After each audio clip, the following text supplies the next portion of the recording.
It's been quite a busy week for House Republicans. They've chosen their leader, won the majority, and had one of their members resign to join the Trump administration under a cloud of scandal. So Congressman Tom Emmer of Minnesota is the Republican whip in the House, just reelected to that post this week. He's going to be resuming his role as the number 3 Republican in Congress, in charge of whipping those votes in a slim and potentially unruly majority. At least it was last time around, and we're happy he joins us now. So, Congressman, thanks for being with us. I want to ask about that slim majority. According to 538, Republicans have so far won 218 seats, 8 races left to be decided, so your majority is likely to go up. So Matt Gaetz has resigned to become President Trump's Attorney General if confirmed. Trump has already chosen 2 more members of the House to serve in his administration. Speaker Johnson said he was, quote, begging and pleading Trump to stop choosing more House members. You're the whip. You got to count those votes. Are you concerned that Trump is stealing the majority at all? No, I trust the president and the people around him. They know exactly what they're doing. And look, everybody wants to complain about whether you have 220, 221, 222. That's what we started with in the last Congress, was 222, and we've done some historic things, like passing the strongest border bill in 20 years, passing a bill to unleash American energy production and deal with inflation, and the list goes on and on. Now that agenda, which is Trump's agenda, which has been sitting on Chuck Schumer's desk collecting dust for the better part of a year and a half, is going to be back in the House, and we're going to do our part to move the Trump agenda forward so that Donald Trump can make the changes that the American public told him last week. We want what you've got, and we want you to do it. All right, Congressman, let's talk about one of those departing members, Matt Gaetz. You might have heard of him. He's been in the news lately. He's up for Attorney General. He's a lawyer, but he's only practiced law for 2 years, never as a prosecutor, and most of his experience with the criminal justice system has been to be the subject of an investigation, first by the DOJ, which declined to prosecute, and then later by the Ethics Committee for alleged sexual misconduct and with minors and obstruction claims. He has denied all of that. But you still say he'd make a great AG. Why? Well, I absolutely do. And by the way, before we get there, let's remember that the Biden Attorney General, Merrick Garland, literally used the office to prosecute their political opponents, Biden's political opponents, and to go after parents who were peacefully protesting at school board meetings. And I would question that background as well. When it comes to Matt Gaetz, everybody wants to point at this other stuff. Matt's going to make a great Attorney General. He's been fighting for the American people. The American public has watched him do this for several years now. They know that an Attorney General that is under Donald J. Trump is going to work for the American people instead of for the bureaucracy, which it seems like that's what the DOJ has been doing for a while.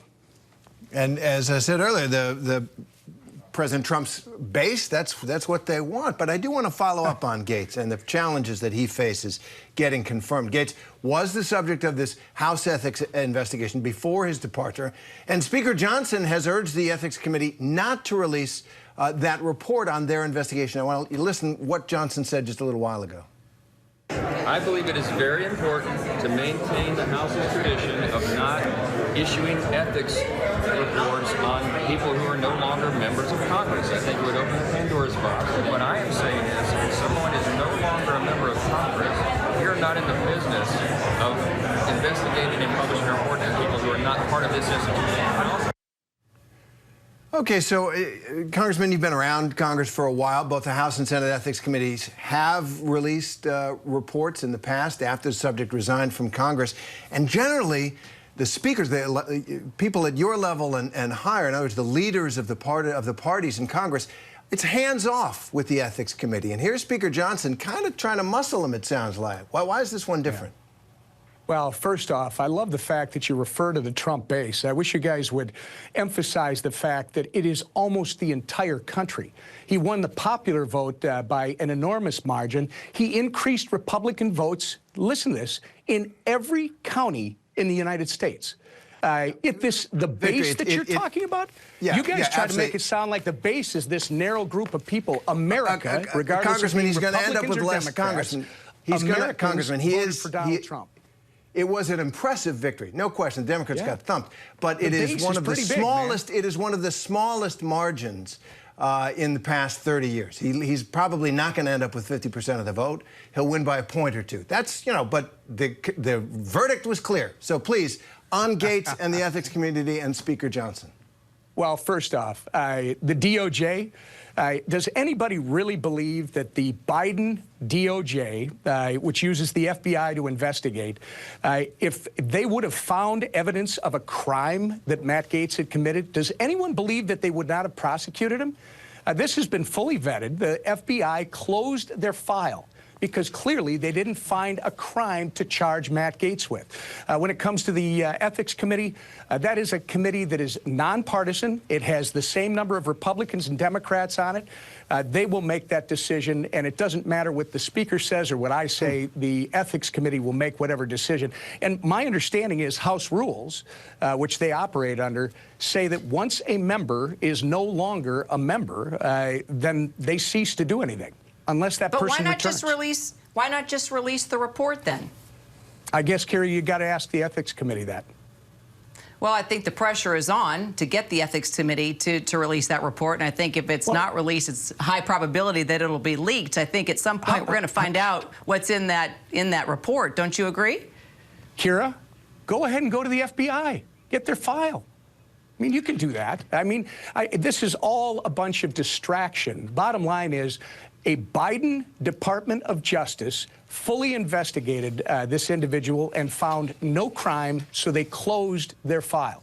That's just as accessible, probably more accessible than any ethics committee. And we don't even know if there's a report. Everybody keeps talking about it. Nobody's seen it. Nobody knows that except the Ethics Committee. All right. ABC has reported that a woman testified to the Ethics Committee that Gaetz had sex with her when she was just 17 years old. He said those claims were false. Can our nation's top prosecutor work effectively after those kinds of claims have been made? Well, we've had these same type of partisan attacks on Justice Kavanaugh, on Donald Trump. I mean, it just doesn't end. This is a new political tool.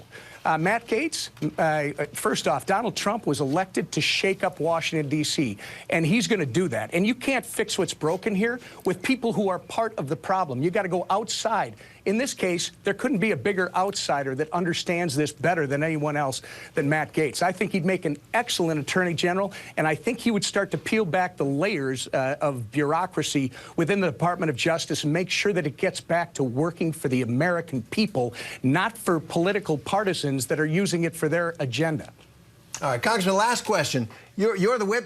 You're going to, as they have to whip those votes and count them. And it is no secret that Matt Gaetz isn't hugely popular in the caucus for whatever reason. And some of these other cabinet selections, that's a big ask. And some of those Republican senators are already talking about it. What's the message that these cabinet selections send to your caucus and to the country in a wider sense? Well, I think these selections tell not only our caucus, but the country that Donald Trump is going to do exactly what he campaigned on.